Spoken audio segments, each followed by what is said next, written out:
Hello and welcome once again to Crush Your Mountain Health. And this particular episode is really important for this month. We're in Mental Health Awareness Month here in the United States. And strangely enough, May seems to be the month for a lot of different ideas, a lot of different themes, a lot of different concerns. But in this case, one of the challenges that has come across my desk in so many ways and that I've experienced myself is the idea of authenticity in terms of your own personal self-awareness. Now, a lot of people don't think about that, but when it comes to culture, when it comes to dealing with individuals and interpersonal relationships, one's sense of self can often come under attack. So we want to talk about that. What does it mean, especially within the African American community, for one to be their authentic self? And in order to have this discussion, I've brought back one of the most amazing young women that I've known for a good while.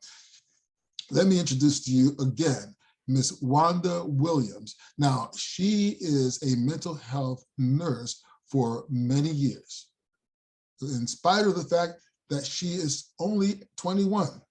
Would you believe it? I think I get a laugh like that. No, but with the youth that she has, she still has a tremendous perspective because she herself has experienced much of the same thing that I have and so many of you have. So we're going to talk a little bit about that. What defines you in terms of your own authentic self? And once you accept yourself, can people accept you? And what do you do if you don't? If they don't accept that? Let's talk a little bit about that.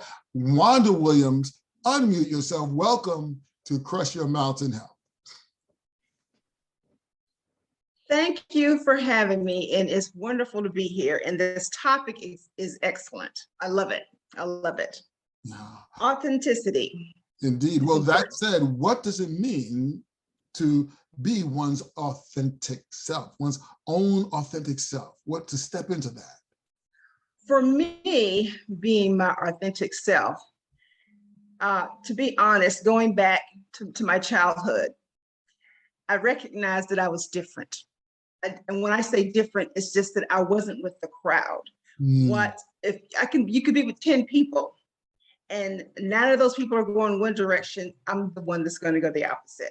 So when I say it can be challenging, is because as a child, it makes you wonder, what's wrong with me? Why don't I think that way? And it can be difficult. However, for myself, it didn't change for me. I still today, and I like to use the word eccentric, a little different. It makes you stronger. It helps to be in time to grow and become stronger because you realize you may be out here floating on your own sometimes. Mm-hmm. And another thing that made me realize that I was just a little different is that I grew up with 2 brothers. We're 2 years apart. Now, in my day, growing up, let's say early teenage years, most of us in the African American community, we loved to listen to the Temptations, the Four Tops. My brother loved Cameo, Confunction. I loved Barry Manilow. Barry Manilow. Barry Manilow. So, of course, my brother saw, what is wrong with her? But that was me. I think it's because his music was calming and his music told a story that I could easily follow. Weekend in New England, Mandy was a big hit. He had so many big hits. And I loved his music. And after a while, it didn't matter to me who knew that I loved Barry Manilow. Now, today, maybe it doesn't matter. But back in the day, in the 70s and 80s, you're not going to announce to the world that you listen to Barry Manilow being in the Black community. And that stuck with me. I found throughout the course of my life, even to this day, the things that I find pleasurable, I could be the oddball. I might be the fly in the milk, so to speak, but I'm comfortable with that now because that's my world. You have to accept who you are, or either I can pretend to be someone that I'm not just to go along with the crowd. And that's tiresome. It's It, mentally draining because I'm not being myself. it I is. choose to be me.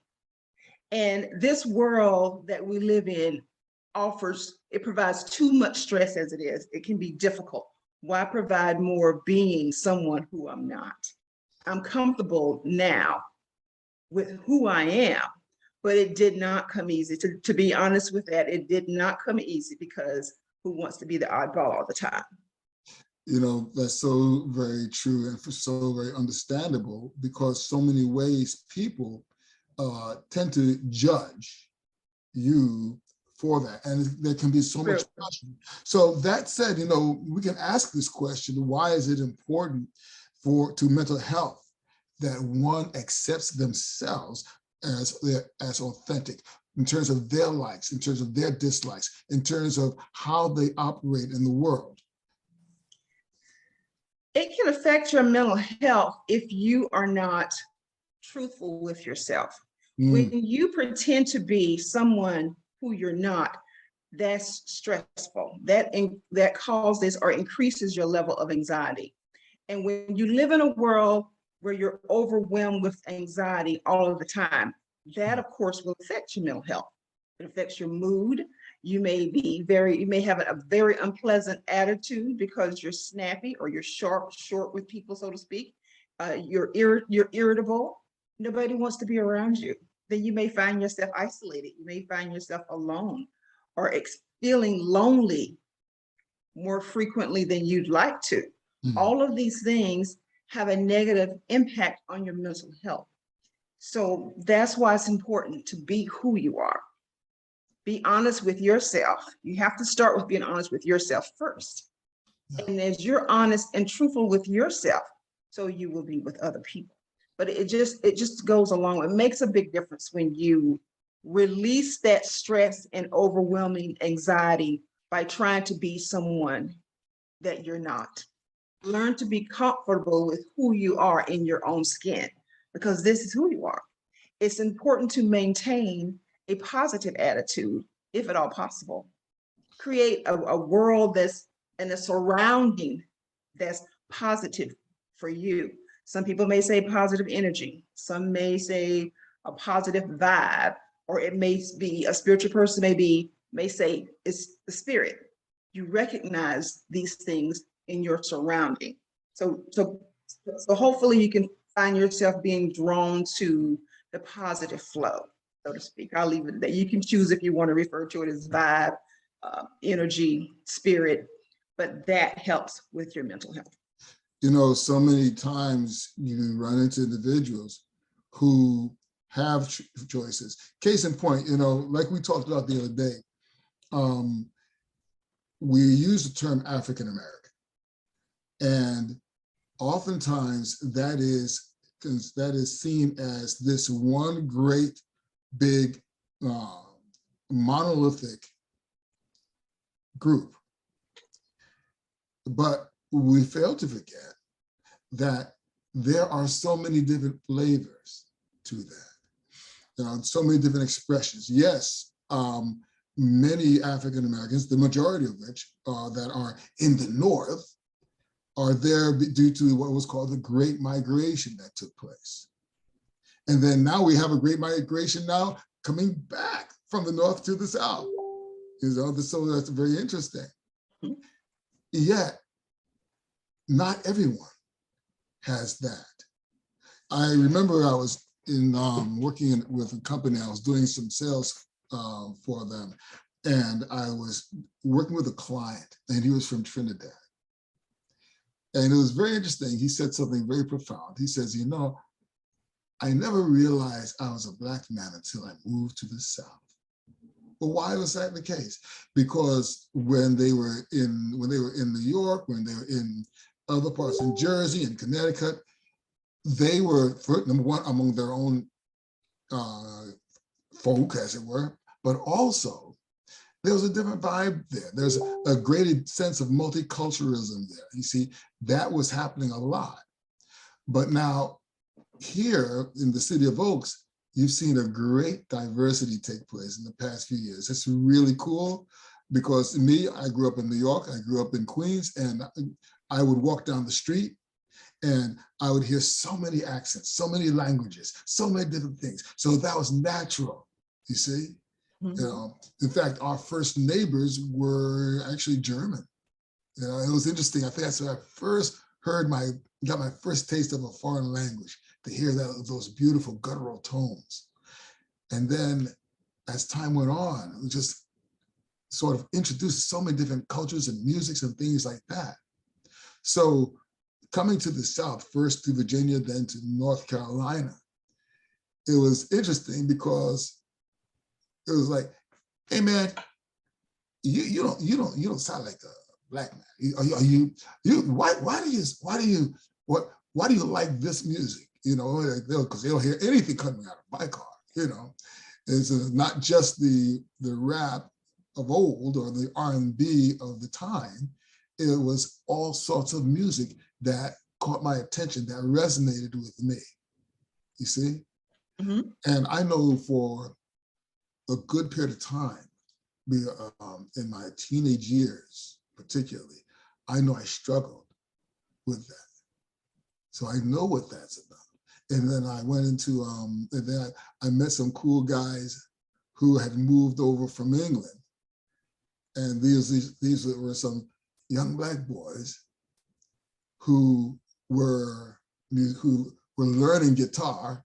Mhm. So I hung out with them, and here we are getting into music that nobody else would think about, you know, because I'd already done Bootsy Collins, I had already done Parliament Funkadelic, you see, right? But now we're getting into stuff like Living Color. Now we're getting into stuff like Billy Idol, who lived a couple of towns over from us and still does live in New York, strangely enough. But now we're getting into Generation X and all the Ramones and all this stuff. You know, the Police when they were just getting started, U2 when they were just getting started, Mhm. and we got into that. But that's when I said, "Wow, this is me. This is who I am."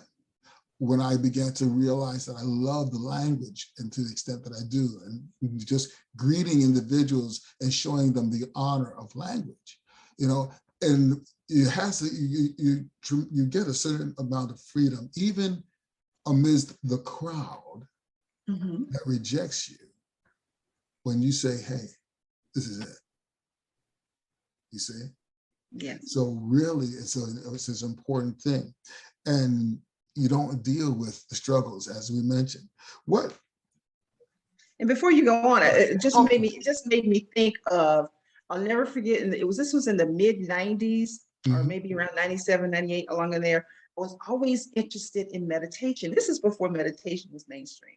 Yeah, yeah, And I yeah. noticed they advertised at this community college, they were having a meeting of Mhm. meditation. And I had to get my nerve up, because, to be honest, because I said to myself, I know nobody's going to be in this group looking like me. Sure Mm. enough, I talked to a friend of mine to go with me who's Caucasian. And I went to this meeting, and I was right. I was the only African American in the group. But at that point, I was beginning to feel like I was beginning to get used to it. And it's okay.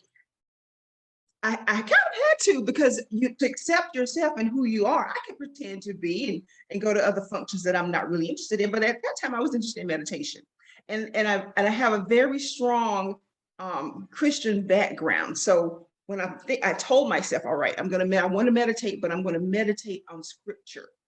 I just want to learn to calm myself, because at that time I was working in a mental institution. That's challenging. That is Yes, sir. challenging work. And I needed all of the calmness and that I could, wherever I could find it from. Yeah, of course, I read my scripture, but I went to this group to attend this meeting, and it was helpful for me. And later on, this group, they changed their, they formed a name, and it ended up being a Buddhist group. But Mm. that's okay. It's okay, because to me, it's okay, because the thing is, what I believe in, you have to let go of things that causes you stress, or not to become attached to stuff, because when you lose that stuff, what happens? Here comes that stress again, things that Mm. you're worried about that you have no control over and you can't change it. Learn to let it go. So it's helped shape me and make me a better person, in my opinion. I kind of like myself today. Well, I'm glad because we like you too. We're glad that you like yourself. We don't want anything to happen. You know, it's one of those things where you have to enjoy things. My favorite thing, I was trying to find music that was a little bit more suitable in life, because again, likewise, like you, Christian background, and I had to make some decisions. The music that that I was exposed to as a child was, in my innocence, I loved it. Mighty Sparrow, Calypso music.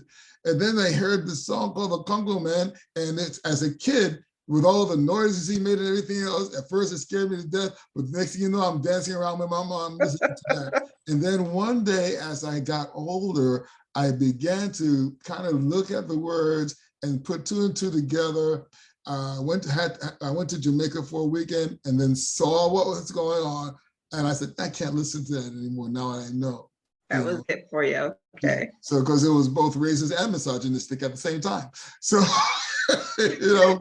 but I started to find different music, and I happened to discover, because I love guitar, and I happened to discover this guy named William Ackerman, and I discovered who really caught my attention, a guy named Michael Hedges.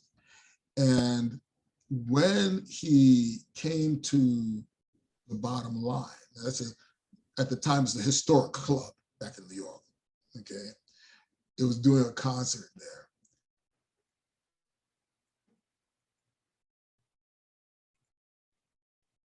And this is the type of music, and it's electroacoustic guitar.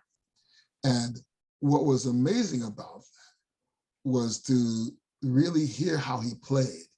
It sounded like he had 8 hands going on at once, the way he played. He did a style called two-hand tap. Well, I wanted to see him live, and I invited some folk. But of course, this was not their thing. They were down with the chic and good times and all that, which it was cool to me. I didn't have nothing. I liked that too. You see what I'm saying? I liked that too. But this was all about, with some music, it's all about not just the sound, it's about the technique and being able to see it and understand it. And so I went down by myself. And being there, I found that there was a diverse amount of people, a diverse number of people there that appreciated the music. But I never felt so at home amongst this crowd, just digging the music, you see, because it was a wonderful thing. That's what brought everyone together at that point. And Michael Hedges, if you saw him, you're wondering who this guy is, because he's got like 5 foot long braids, and he had a guitar that hardly anybody had seen at that time. A lot of people use it now. It's pretty popular. It's called a harp guitar. So it's a guitar. It's this big one harp arm coming out on the side. It's got 4 bass strings, and this guy's just going at it. Okay. And it was an amazing experience. But again, I was so happy to feel being present in that space and being able to sense the calm as well as the electricity of the music, and still be pretty pleased with my sense of self. And so many times I've run across individuals that they struggle to fit in. But, even the Bible says, in one version, it says, don't let the world squeeze you into its mold. So how important, how healthy it is that we look at ourselves and all of our appreciations and accept our sense of self. Let me ask you this.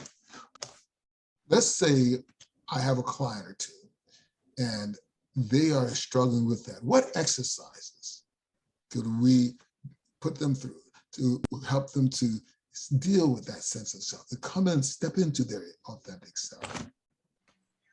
I want to admit one thing that I thought of just listening to the last statement that you made is I do repeat to myself often that I am, and this is scripture, that I am, you're not to be transformed. I'm not to be transformed. I am in this world, but I'm not of it. I'm in it, but I'm not of it. And that's a spiritual sense, but I have to tell myself, because there are times that I feel like I'm not flowing with the norm. And, you know, I have to remind myself of that. That helps. Another thing is, I wrote a book a few years ago, Coping with the Loss of a Loved One. And there's a chapter that's dedicated to gratitude, being grateful.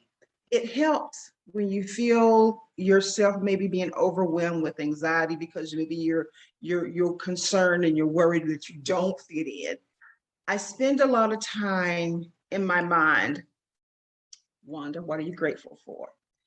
And when you're thinking of what you're grateful for, you're not thinking about whatever it is that's causing you stress, because you're busy forming we take so much for granted. I woke up this morning, yes. Well, I was able to get out of the bed on my own. I did that. I have a car that I'm going to get into to drive to work, wherever I need to go to. There's roof over my head.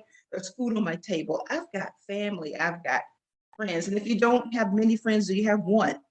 Because I'm a firm believer. And I mean, some people can boast that they've got 50 friends. Well, I'm a person, I don't need 50. If I've got one or two really good ones, I'm happy. And so there's so much that we take for granted, that when you make your gratitude list, you'll realize it's the little things. Example, have you ever woke up with a migraine or just a terrible headache? You feel so bad. And then you're thinking how you take for granted when you wake up and you're not in pain anywhere, no aches or anything. Another thing is you get older and it's wintertime, you wake up and your knees are stiff and you say, oh my goodness, I missed band 20 again. So don't take things for granted. Be grateful. Make that gratitude list. Another thing that's important, surround yourself with positive people. If you ever want to have a bad day and feel miserable, is cling to negative people. Be around negativity all day and you will be miserable. So it's important to form that circle. When you choose friends, be careful, because you want to choose friends who have a positive flow. They look at it and the glass is not half empty all the time. It is half full. There's something somewhere to be grateful. There's something somewhere that's working for you. There's something that you can be positive about. There has to be, even if it's the sun shining. That's a great thing. That's a great thing. So that's another thing I think of is being around, surrounding myself with positive people, which helps me to maintain a positive attitude. I think there's one more I can mention. Another thing we take for granted is sleep. You've got to sleep. Sleep is so important, because we don't realize until you begin to have problems sleeping how much your body needs to rest. We don't think about it, but when you shortchange yourself on sleep, you become more sensitive to the negative, whatever it is that bothers you, that negative emotion. You're more in tune to it whenever you experience a lack of sleep. So it's so important that you carve that time out, do what you have to do during the day, but make sure that whatever your bedtime is, stick with it. Turn off the television set, put that cell phone down, the laptop, all of the electronics, turn it off an hour or so before bed. It will help you sleep, because that's so important. You'll feel so much better if you do that.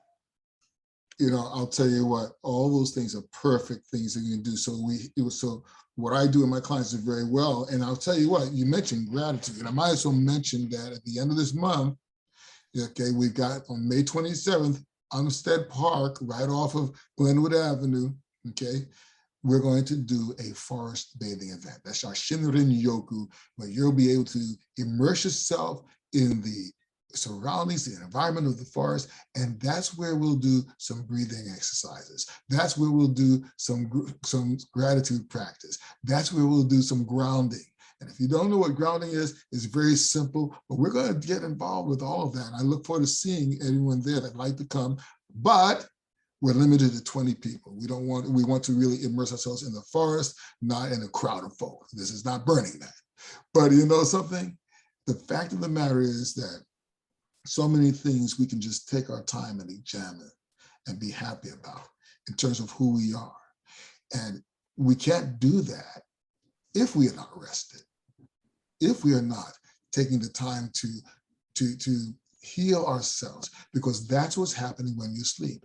Now, you mentioned again, putting down the phone, putting down the laptop, putting down the devices. Well, I'll tell you something, this is happening with our kids, but it's happening with others too, because we wind up on apps like Instagram, TikTok, or what have you. And we start to judge ourselves by the lives of others, especially our young ones. They have a habit of seeing this person, they think that's the body type that they should have, and they wind up trying to do things. They wind up dealing with toxic people. Mm-hmm. And that is also a problem because it takes away, it robs you of your sense of self. Now, parents, if you have children that have devices, have their phones, a good thing to do is to have a cutoff point and say, okay, time to turn the phones in. Have that lock box.